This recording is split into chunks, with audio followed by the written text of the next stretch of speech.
The Hearts of Gold podcast is brought to you by the Grow and Share Network, produced by Thrill Media.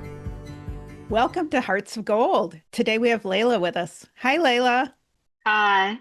Can you tell us about your Girl Scout Gold Award project? So my project was about restoring an historically Black cemetery in my community. It's called Lincoln Cemetery and it's in Harrisburg, Pennsylvania. So I worked with an organization called Saving Our Ancestors' Legacy. I was volunteering with them since around 2021. So I knew that I already had a connection with the person who runs it. Her name is Rachel. And once it got to the point where I had to start doing my Gold Award, I wanted to partner with her. So she was my project manager. And that's the project I did. And at the time, I had a leadership position in school with SkillsUSA. So I used that position to promote SOAL throughout my school. And I presented it at our school-wide assembly. And then we had a donor drive and things like that. What was your favorite part of the project? My favorite part was actually the reactions to it. I got a lot more support for it than I expected to. And it was actually really fun to do. But my favorite part was actually volunteering at the cemetery because I learned a lot. And being actually involved in the project instead of just promoting it, it helped me see a different point of view. What were some of the things you learned? I learned how to clean a headstone and the different type of things that go into that. So I had to use like D3 solution and then spray it with water and then actually scrub it. And then I got to see it like days later, how it would brighten up and how like the words on or the names on the headstones would be much easier to see. And actually had to level a headstone. And what was your biggest challenge during your project and how did you overcome it? My biggest challenge was actually getting people to act on the cause. It's easy to spread awareness, but it's hard to get people to actually take action on it. So I would try different things to get the word out. And if I wasn't getting the responses that I wanted, then I would try something new. So that's where I got to my school and I was like, I need to present it to everyone so everyone hears it and actually act on it by having the drive so that it's like people would hear about it and they would hear about it consistently and then they would have a chance to actually support it. How did you build your team? So since I had that leadership position, we were already all together. So really just in one of our meetings, I brought it up to our advisor first and she approved of it. So I started to work with different people on our teams to make the presentation, to organize the drive and things like that. And then for the actual project, I got my project manager because I volunteered with it before. And I just talked to her about it, everything that I wanted to do and what she actually needed for the cause. And that's how we ended up working together. When you were doing the research for your project, did you have an initial thought and did that pivot at all with the conversations you had? It did actually, because doing my research, I didn't realize that the problem that was happening in my community actually happens more often in other places than I thought. So it was cool to learn about.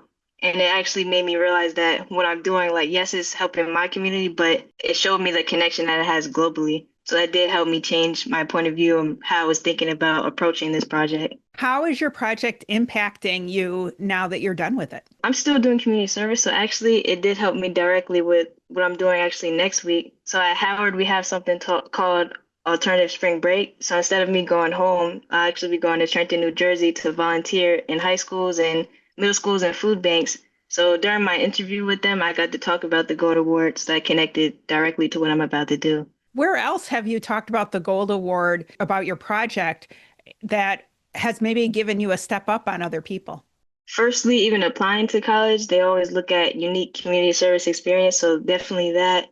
And then right now I'm in council and my goal is to be a community rep next year. So right now I'm in the advocacy and inclusion intern. So during that interview, I also brought it up and that was something unique.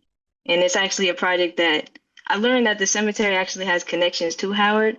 So now I'm trying to build my way up so that I can bring that project here. That's really interesting. You've mentioned Howard University a couple of times, which is where you're going to school. Can you tell us about what activities you're doing at Howard? Besides the being an advocacy and inclusion intern and then doing the alternative spring break, I'm actually in DECA, so I'm going to be competing at the conference in entrepreneurship.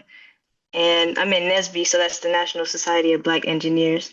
And then I'm a computer science major, so I'm studying computer science right now, and I'm trying to get my bachelor's. What led you to choose computer science? So actually in middle school, it was my last year. They had tours going to a technical school. And when I toured the school, I was like, this is somewhere I would want to go. And then once I got into the school, they made us go through every single program. So I went through like dental, culinary, and all these different things. And the only one that really interests me that I could see myself doing in the future was web development and design.